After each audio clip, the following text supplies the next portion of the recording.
Bismillahirrahmanirrahim. With the name of Allah, the All Merciful, the Very Merciful. Lesson number 7. Use of this, that, these, those. ये हमारा सबक की तरतीब चल रही है। और सबक नंबर ये 8 है ये। तो दिस, दैट और दोस्त का इस्तेमाल है आज। किस तरीके से हमको ये इसका इस्तेमाल करना है, यहाँ पर 8 आएगा, उसको कर दिया जाएगा इंशाल्लाह। तो यूज ऑफ दिस का इस्तेमाल, दीज का इस्तेमाल, दैट और दोस्त का इस्तेमाल। जिस तरीके से उर्दू में किसी की जानिब इशारा करने के लिए हम ये, वो, ये सब और वो सब वगैरह जैसे अल्फाज का इस्तेमाल करते हैं, इसी तरीके से अंग्रेजी में भी इसके लिए कुछ वर्ड्स आते हैं। इन्हें डेमोस्ट्रेटिव प्रोनाउन, डेमोस्ट्रेटिव प्रोनाउन, इसको याद कर लें, ये काम में आएगा आगे। डेमोस्ट्रेटिव प्रोनाउन ज़मीरे इशारी कहा जाता है। डेमोस्ट्रेटिव प्रोनाउन यानी ज़मीरे इशारी।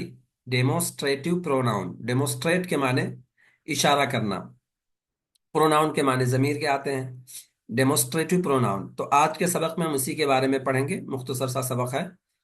अगर कोई आदमी या चीज या जगह हमारे सामने यानी करीब में है तो उसकी जानिब इशारा करने के लिए हम दो वर्ड्स का इस्तेमाल करते हैं। एक तो दिस का इस्तेमाल करते हैं और एक दीज का इस्तेमाल करते हैं।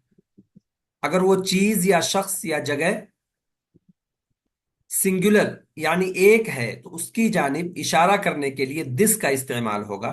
जैसे this book is mine, this book is mine, ये किताब मेरी है।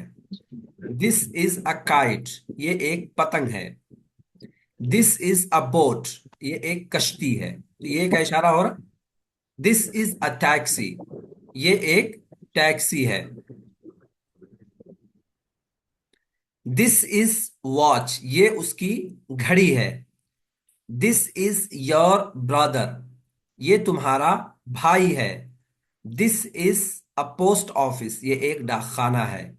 This shop is ours, this shop is ours, ये दुकान हमारी है। तो पहली मिसाल दिस बुक इज माइन में देखिए कि किताब सामने है और एक है, इसलिए हमने उसकी जानिब इशारा करने के लिए दिस का इस्तेमाल किया। लेकिन अगर दूर होती या एक से ज्यादा होती तो हम दिस का इस्तेमाल नहीं करते। क्लियर है ना ये बात, कि दिस का इस्तेमाल करीब करने के लिए। हाजा इसमें इशारा, जिस तरीके से सेम उसी की जगह उसी की तरह है इसका इस्तेमाल भी। इसी तरीके से तमाम मिसालों में चीज करीब में है और वाहिद होने की वजह से दिस का इस्तेमाल किया गया है। अगर वो चीज या शख्स या जगह प्लूरल यानी एक से जायद हो और करीब में हो तो उनकी जानिब इशारा करने के लिए दीज का इस्तेमाल होगा।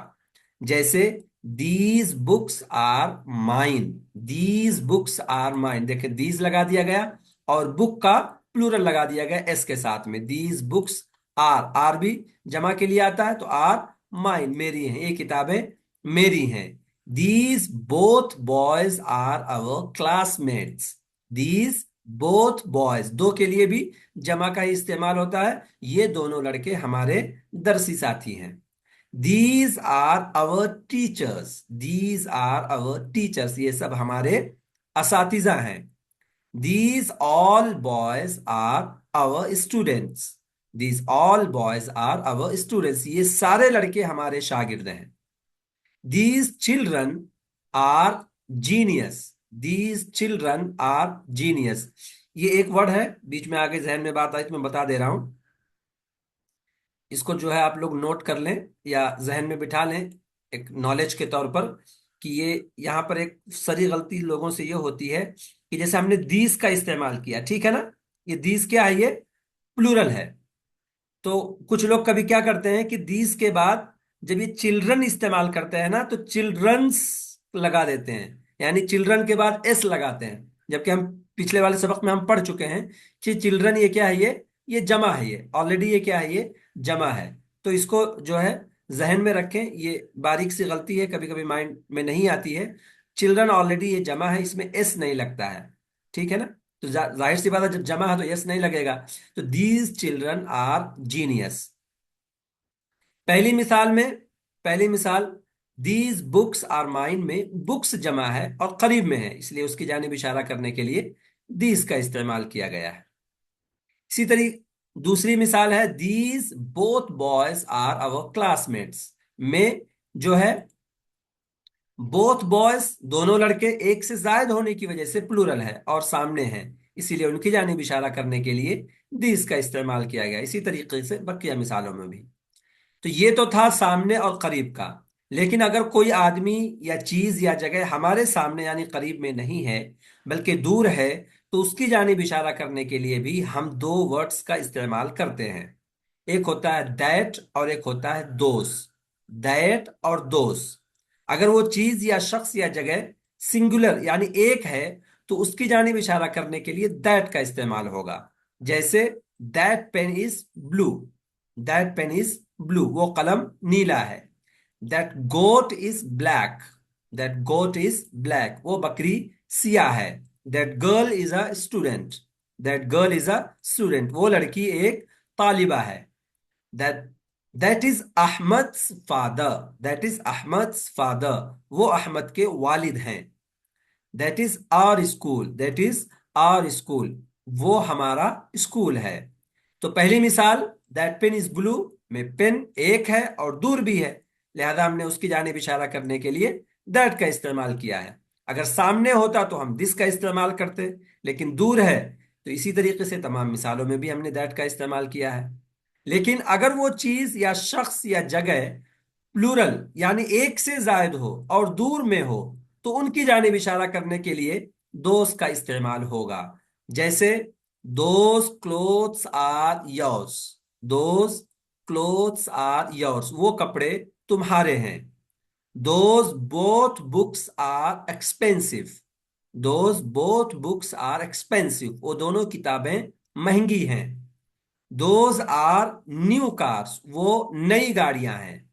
Those all are my plots, वो तमाम मेरी जमीनें हैं। प्लॉट्स, प्लॉट्स जमीनें हैं। पहली मिसाल में दोज क्लोथ्स आर योर्स में क्लोथ्स जमा है और दूर है, इसलिए दोज का इस्तेमाल किया गया है। इसी तरीके से दूसरी मिसाल, those both books are expensive, में बोथ बुक्स एक से जायद होने की वजह से प्लूरल है और दूर भी है, इसलिए उनकी जानिब इशारा करने के लिए दोस्त का इस्तेमाल किया गया है। सही है? क्लियर है बात है यहां तक? जी। चलें ठीक है। मुख्तसर सी बात है और आसान सी बात है, इसमें कोई वैसा कोई नई बात तो है नहीं, बस वही इसमें इशारा वाली बातें हैं जो हमने मिनहाज अरबिया वगैरह में जो पढ़ी थी सबसे पहले सबक के अंदर, वही हैं, बस इंग्लिश के अंदर है। अहम बात, आज आपने आज की मिसालों में बार बार कुछ वर्ड्स का इस्तेमाल देखा है, जैसे mine, my, hours, yours, your वगैरह। ये ऐसे ही है जैसे हम उर्दू में बोलते हैं मेरा, तुम्हारा, हमारा, उसका। तो इसे पजेसिव केस यानी इजाफी हालत कहते हैं। ये अगला वाला सबक पजेसिव केस के बारे में ही है, इसलिए उससे मिलता जुलता है, ये सबक के कनेक्शन है। ठीक है ना? सवालात आज के जो रहेंगे, नीचे दिए गए अंग्रेजों की जुमली बनाइए, जुमलों की अंग्रेजी बनाना है। ये तुम्हारा भाई है, वो एक आईना है, वो किताब नहीं है, वो सब लड़के खूबसूरत हैं, ये सब मेरे रिश्तेदार हैं, वो सब उलमा कलबंद हैं। सब जुमले हम बनाए हैं, फिर भी इसके ऊपर और बनाइए, प्रैक्टिस कीजिए, इंशाल्लाह अजीज इसका जो है फायदा होगा। उसके बाद daily use sentences and phrases, यौमिया जुमले और फिक्रे। सिट डाउन, सिट डाउन, बैठ जाइए। स्टैंड अप, स्टैंड अप, खड़े हो जाइए। राइट इट, इसे लिखिए। राइट इट, इसे लिखिए। कम सून, कम सून, जल्दी आइए। वर्क हार्ड, वर्क हार्ड, मेहनत करो। एक्सप्लेन मी, मुझे समझाओ या मुझे बताओ। एक्सप्लेन मी, मुझे समझाओ या मुझे बताओ। या डोंट माइंड, बुरा मत मानो। डोंट माइंड, बुरा मत मानो। डोंट फॉरगेट, भूलना मत। डोंट डू इट, ये मत करो। डोंट डू इट, ये मत करो। आई एम रेडी, मैं तैयार हूं। आई एग्री, मैं मुत्तफिक हूं। एक्चुअली, हकीकत में। हु नोज, कौन जाने। मे भी, हो सकता है।